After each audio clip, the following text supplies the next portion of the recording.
All right, so let's have a look here. We'll run through some relative acceleration, which is an awful lot like relative velocity. It's just got the extra little bit in it that when things start to rotate around one another, they have both a normal and a tangential component.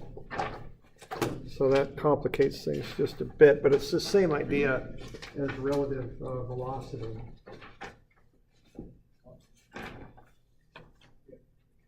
So I'm on page, I got a few different examples here. Really all I have on this are examples, so 580 is kind of the idea. So with relative acceleration, we've got the same equation that's modified for acceleration. So I don't have this in your book, I don't think directly anyway. So it's AB is AA plus AB with respect to A. And we're going to get a little bit more complicated with this relative acceleration because relative motion is the rotation of one object around the other. And so you're going to have a normal and a tangential component of acceleration there. Okay.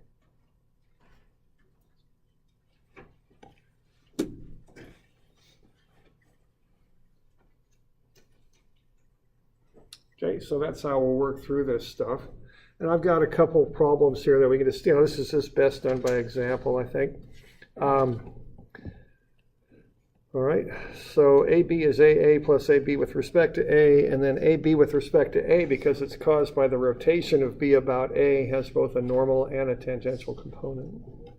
Do we have an instant center of... Unfortunately, we got no instantaneous center of acceleration that I've ever heard of. Too bad. Yeah. Might be a nice, easy way around doing some of this stuff.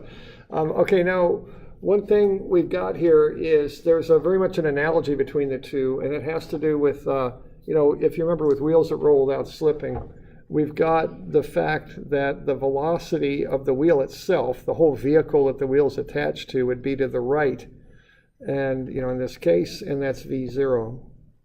Okay? So every point on the wheel is moving with that velocity. And if the wheel rolls without slipping, that's also equal to the velocity on the perimeter of the wheel due to rotation, okay, which are shown. So I've got the blue vectors as the velocity of the whole vehicle, the whole wheel to the right. The red vectors is the velocity on the perimeter of the wheel due to rotation, clockwise. And they're equal in magnitude. And we went through a derivation on that. Now, you could make the exact same argument for the acceleration of the entire wheel, which again is the acceleration of the vehicle that the wheel's attached to. Again, all being to the right, you could make the exact same argument for the tangential acceleration being equal in magnitude to the acceleration of the vehicle. It's the exact same argument, it has the exact same derivation. So what you got is A0, the acceleration of the wheel itself, as it translates to the right in this case, is equal to the tangential acceleration on the perimeter of the wheel, okay? And that's for a wheel that doesn't slip. So I just want to start with that, and I won't go through the whole derivation. It's the same thing. It's just instead of talking about velocity and angular velocity, now you talk about acceleration and alpha, angular acceleration, okay? Keep in mind that tangential acceleration is alpha times r. All right, and we'll use this relationship here on page 580 when we look at an example there. Okay. So let's say we've got this car and it has a velocity of 1.5 meters per second and it has an acceleration of 0.6 meters per second squared to the right, and the wheels don't slip. Let's find the acceleration of point A here at the instant we're analyzing it. A's up at 70 degrees. Okay, and then this statement down here just describes what I was just talking about. Okay. All right, now what we're going to do is break this thing up into pieces and just add all the pieces together. So what's going to happen here is we know the acceleration of the wheel is 0.6. Okay, so what that means is C is accelerating to the right with 0.6 meters per second. Now we also know that A is rotating around C. So the tangential acceleration of A is also going to be 0.6 meters per second. Squared. Yeah, thanks. I'm forgetting that square in there. And then the third thing we're going to have is the normal acceleration. So we're going to have three things that we have to consider here. And we're just going to have to add them all up, is what we're going to have to do. And from that, come up with the total acceleration of A. Because what we're dealing with here is the acceleration of A is equal to the acceleration of C plus the acceleration of A with respect to C. And what that equals is A with respect to C tangential, plus A with respect to C normal. Okay. So that's kind of what we're up to here, okay? So for this one, it's pretty straightforward. We just add the different pieces together. We just got to find all three of those things, AC, A with respect to C tangential, and A with respect to C normal. Express them as vectors and add them all up. I mean, that's basically it on this one, okay?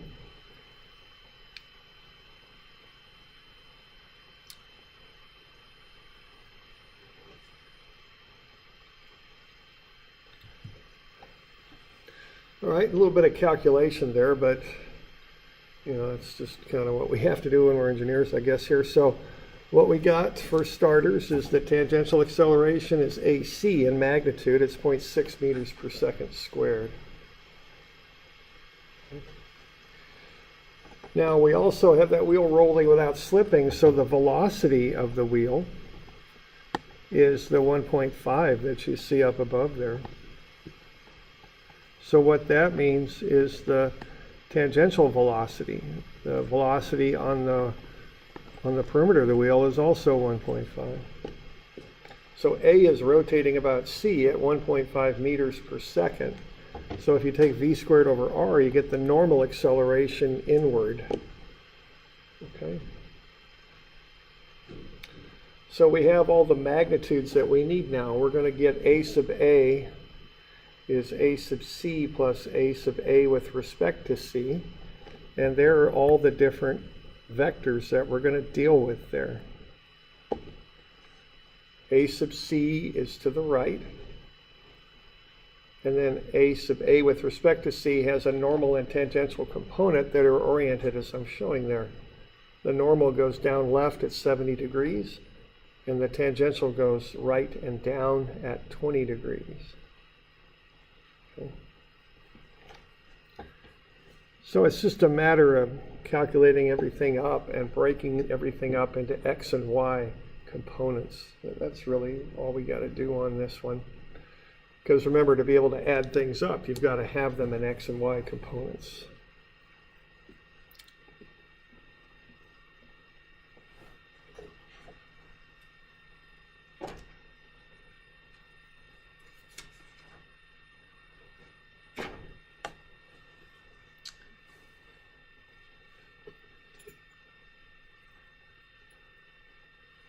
So the tangential acceleration of A with respect to C is cosine 20 times 0.6I minus sine 20, 0.6J.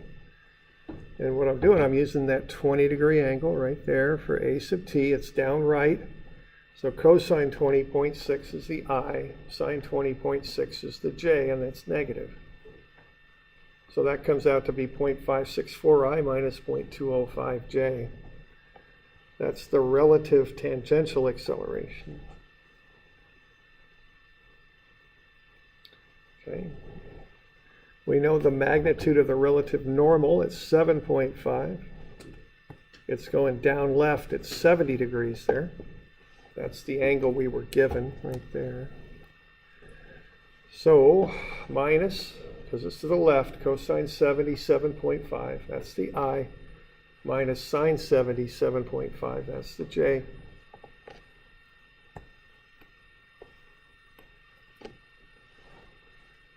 So that'll get you the normal acceleration in a vector form. Okay. So this is just a matter of identifying these things we got to put together to get the total, to get that relative acceleration equation that we had. And then just finding them all as vectors, and then we can add up all the i's and all the j's. Okay? So that's all we're up to here. Okay.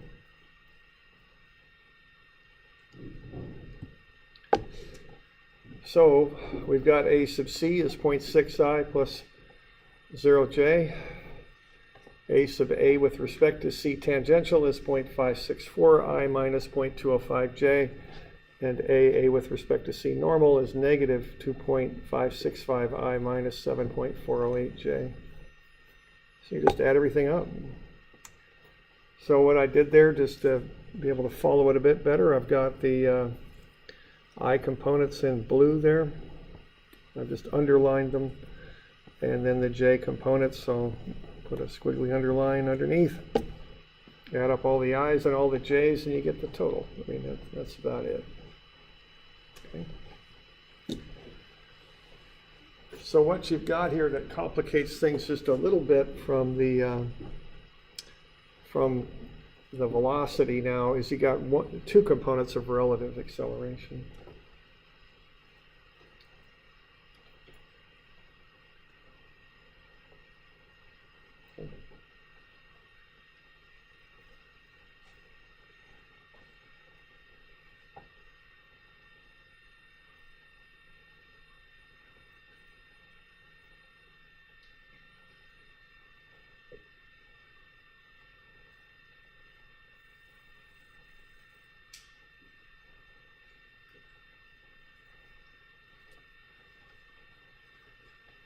Okay, we're good on that?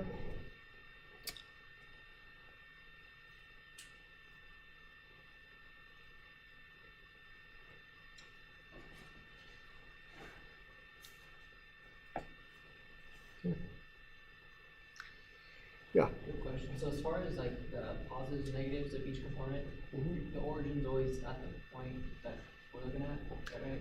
Yeah, I would say it's fair to say that when you're finding the signs on the components, the origin, you could always think of it as being at the point that's moving that you're kind of analyzing.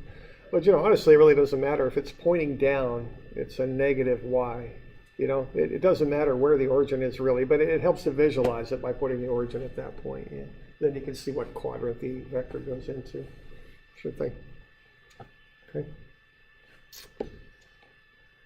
All right. Any others? So we good on that? That's the basic idea. So now we got to do one of these linkage problems. So these things get a little involved, I'll have to warn you. And what I've got is the same linkage problem we've been working on here in class all along. I've added one thing to it, is that alpha is 21 radians per second squared. That's for AB. And we've got this information. We got the omega and alpha for AB. We want to figure out the acceleration of C. Now, from the previous example, we could find that omega for C with respect to B is 8.8. If you remember, that was the angular velocity of BC when we worked through that, regardless of which method we used. So if you weren't given that information, you'd have to do a relative velocity approach to find it, is what you would have to do, all right? Now, I did give that to you, but if I hadn't, you'd have to do a relative velocity analysis to find it. All right? Okay, here we go. Now you can do this two ways. You can do it geometrically and you can do it with vectors. Just like before, and as I've mentioned before, I like geometry. OSU seems to like their vectors. So either way, whatever way works for you is fine. Okay, so what we got to do first, I find the magnitudes of, I'm going to work with A to B and then I'll go from B to C. Now what B is doing with respect to A is it's got a tangential acceleration and a normal. The normal's omega squared r, the tangential's alpha r. R is the length of the linkage, and I got alpha and omega are given. Easy enough, just plug them in, and we can find them. So the normal acceleration is omega 6 squared times the length of the linkage, 0.46, that's 16.56. Alpha is 21 for linkage AB. Length of the linkage is 0.46, so that gets you 9.66. So there are the tangential and normal accelerations.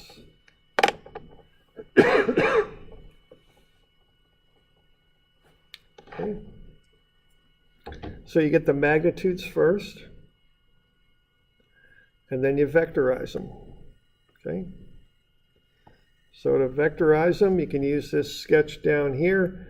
We got opposite angles, so the normal goes up the linkage, up left at 34 degrees. The tangential makes a right angle with the linkage, so that's 90 minus 34, it's 56, upright. So minus cosine 34, 16.56i, plus sine 34, 15.56j. And that gets you the normal acceleration, negative 13.7i plus 9.26j. And then we got cosine 56, 9.66i plus sine 56, 9.66j. That's upright, so they're both positive. 5.4i plus 8.01j. Okay. We can add them, the two accelerations together. Looks like I forgot a couple little vector hats there, right there and right there.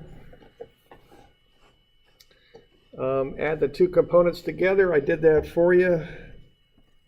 And you get the total acceleration of B, negative 8.3i plus 17.3j. Okay. So that's what B's doing. That's the vector sum of the normal and tangential accelerations. Okay. Good? Okay. Now we got the acceleration of B, so just like before, we move up to linkage BC. Okay. Now on this one, we're assuming that we've already done the relative velocity analysis, which we did earlier a couple days ago. When we did that, we got omega. C with respect to B was 8.8. Okay. And of course, that was back on a couple or three different pages now. We've really been working through this thing a lot. So we did that on page 570. We did it on 541 and 540. So any of those places you want, you can find that omega C with respect to B is 8.8. Okay, so we can find the normal by taking omega squared r. 8.8, which is omega, found from the relative velocity analysis, squared times the length of the linkage, 0.6, 46.46. The normal acceleration acts down along the linkage, C towards B, 17 degrees. That's 90 minus 73 for 17. So to get it into a vector form, minus cosine 17 times 46.46i minus 17, 46.46j, and that gets you the normal acceleration, negative 44.5i minus 13.6j. Okay, those are known numbers there for that one.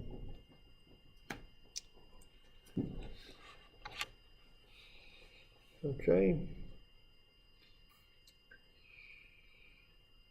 Now, when you do the tangential acceleration, that's alpha times r, and just like with the relative velocity, when you didn't know omega, now you don't know alpha. You carry it through as an unknown, but you know r is the length of the linkage, 0.6. So 0.6 alpha is about all you got for the tangential acceleration. But then you vectorize it, okay? So the tangential acceleration is perpendicular to the linkage. So you go 90 minus 17, and you get 73. So that thing's going up left at 73 degrees is what it's doing. That's the tangential acceleration of C with respect to B.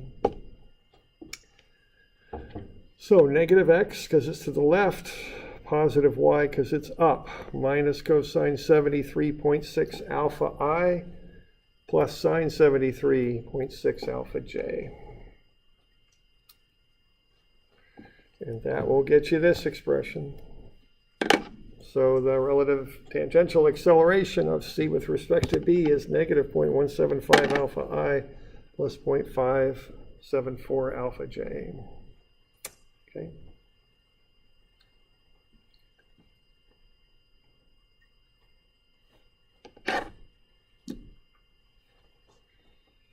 Doing all right with that?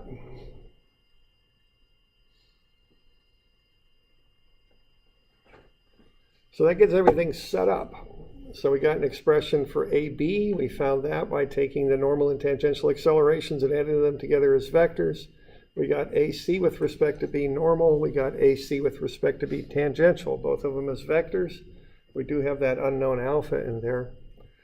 We've got AB, we've got AC with respect to B as well as we can get it. We also know that C is constrained. It moves on this vertical rod here. So the acceleration of C has only a J component. So we take all that stuff and we plug it into our relative acceleration equation. AC is AB plus AC with respect to B. So there's AC, 0I, plus the unknown ACJ. Then we've got AB, negative 8.3I plus 17.3J.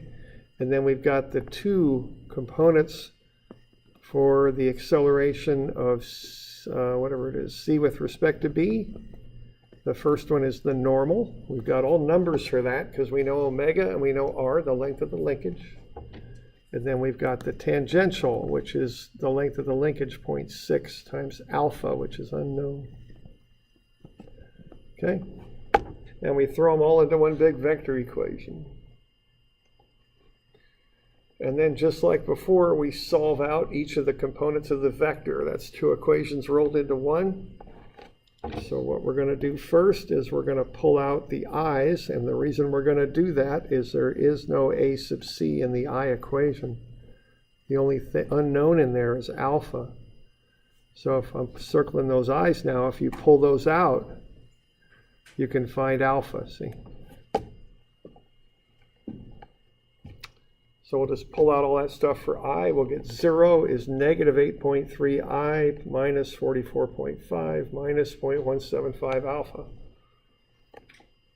You can solve for alpha, negative 302.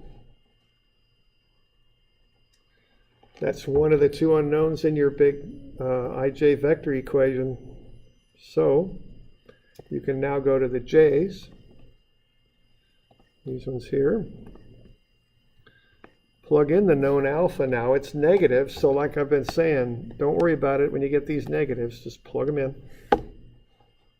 So AC is 17.3 minus 13.6 plus 0.574 times negative 302. Add everything up, and you'll get the acceleration of C, minus 169. Going down then, so it's negative, so it's going down. Okay.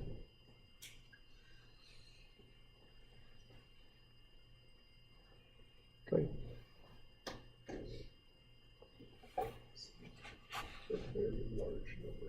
Yeah, it does. Yeah, that does get large. I think when you get these short arms and this kind of whipping around circular stuff, things start to accelerate quite a lot. I think is what's going on there. I've noticed how big those numbers are too. Okay. All right. We good with that? Boy, that was fun. Let's try it one more time. Okay. I think regardless of the major, man, you're going to run into a few of these that are just kind of, you got to grind through it a little bit. So not the funnest part of the job, but at least not for most of us. But get good habits, because you don't want to bust something early on in the chain, because boy, it just follows through and it's kind of a mess. So and it's just like work too. Like I said, I spent a week working on a road intersection the size of this room once. Lots of horribly detailed grades and numbers and calculations and angles and things, So real careful on these, okay? Just learn that. It's a good skill to know.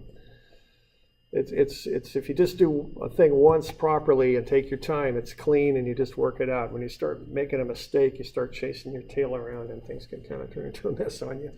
So you get those habits going, so you reduce those mistakes. All right, so here we go.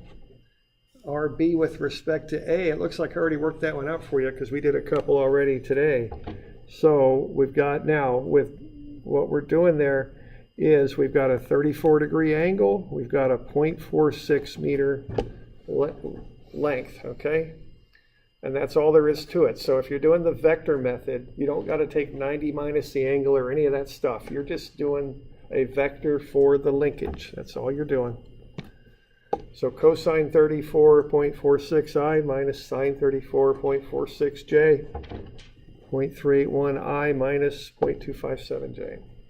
So that's the position of B with respect to A. Okay. So you just need that linkage turned into a vector from A to B. It's got to be that direction.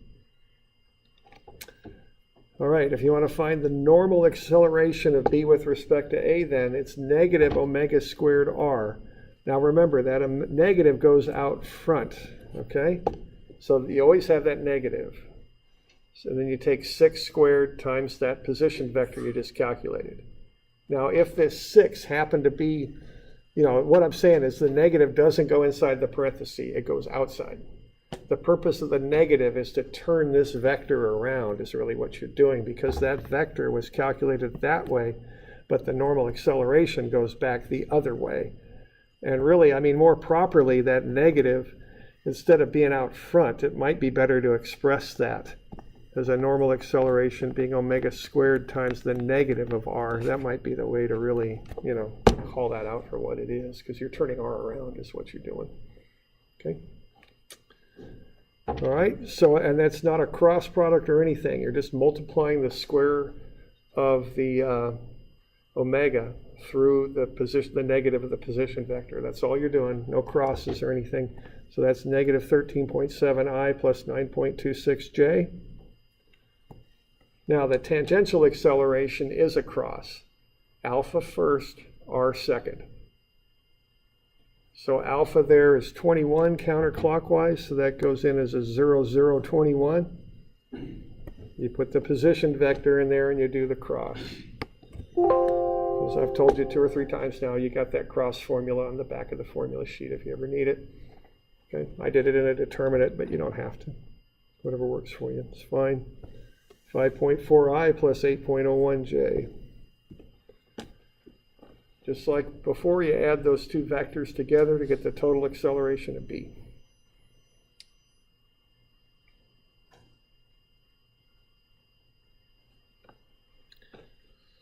Questions on that?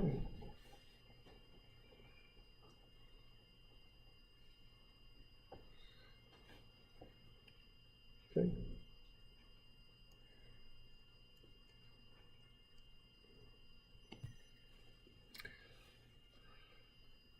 All right, then we want to find, now we've got the acceleration of B, we want to go to linkage BC. RC with respect to B is what you want. That's just the linkage itself expressed as a vector. That's how you do this vector method. So you've got a 0.6 meter long line at a 17-degree angle. So cosine 17.6i plus sine 17.6j. That gets you the position of C with respect to B. Okay. So nothing fancy when you're doing the vector method. You just find the linkage and turn it into a vector. Okay. Then you take the negative of omega, which we found earlier doing the relative velocity approach. 8.8 squared omega, that's negative omega squared, times that linkage vector. That gets you negative 44.5i minus 13.6j. And then you cross alpha and r to get the tangential acceleration. And I keep these vector hats, I forget them sometimes. There we go.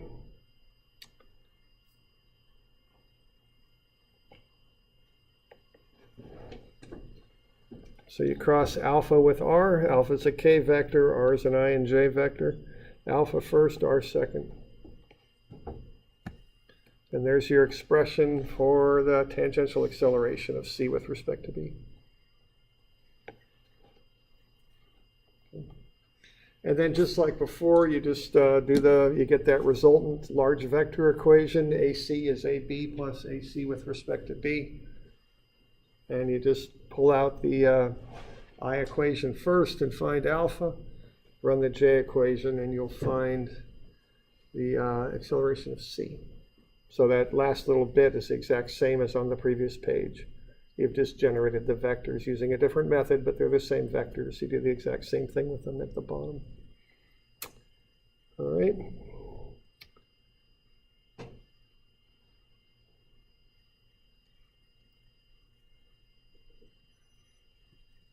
Okay, so it's the same thing. I just copied the same slide over, even though there's no reason not to. It's the same thing.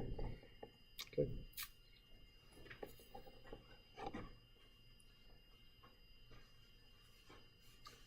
Any questions on that bit? No. All right, so I'll get you a couple of these to do. One will be kind of like the first example we did. One will be more like the second. So use these as templates for working through them if you forget steps. And you can pick whatever method you like, whichever method you prefer is fine. So they're on 311 and 312. Yeah, 311 and 12. I'll make these do after the test because I don't think I'll put this stuff on the test. We'll use a bit of this later, but you got enough stuff to be studying for the test, so we won't put this on here. So this will be Friday, I think it'll be due. That'll be the 25th. Yeah, which happens to be the day I don't think I'm going to be here. It's the 28th. So that makes it the 28th, I guess. Oh, but is Monday Labor Day? Yes. Memorial Day. Thank you. Memorial Day. I'm sorry, it's the 20th. This isn't good. We're not too worried about it. Wednesday, 30th? Okay. All right. Yeah, I guess we got a few of them days. Yeah, I'm got something going on next Friday. Yes? Since this won't be on the midterm, will everything up to Monday's lecture be like midterm? Yeah, actually everything up through recitation today, everything up through relative velocity. Okay. Yeah, that's on the midterm, right? So yeah, I guess that's, as far as lectures go, that's up through Monday, right? Okay. All right, so there we go. Good enough.